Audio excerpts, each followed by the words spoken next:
So, Michael, as a fiduciary for your clients, how do you think that changes the approach or the mentality when you go into due diligence on a fund manager?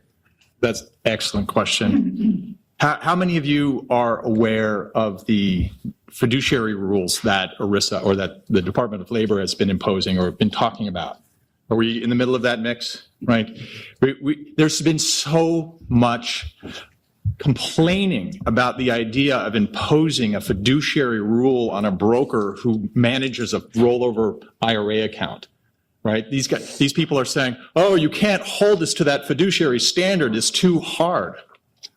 Well, we live at a fiduciary standard, right? Our standard requires us to make sure that we put our clients ahead of us, right? We don't just pick things that are suitable, right? We don't sell any products, by the way, so I don't go and list order our products from top to bottom based on the commission that they're going to give us, because we don't earn any of that. What we do is we truly look at the investment and decide whether or not this is appropriate for the family's best interest. So think about that from a different, put on my hat now. So every time I'm meeting with an investment manager, I wonder whether or not they have our client's best interest in mind. When I talk to them and I hear their pitch, I think, okay, I'm listening. Okay, I understand. You're going through the 5 Ps. I get it. You've got great people, processes, plans, performance, platforms. And then I ask, let's talk about the money that you're investing. Tell me about that. Where did it come from? Many times managers view their capital as a commodity. The managers that we like as a fiduciary understand that they're investing the money of the families that I serve.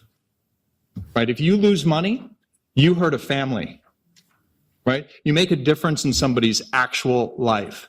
And as a fiduciary, I want to make sure that if we're allocating or we're recommending to our clients to invest with that manager, that they understand that.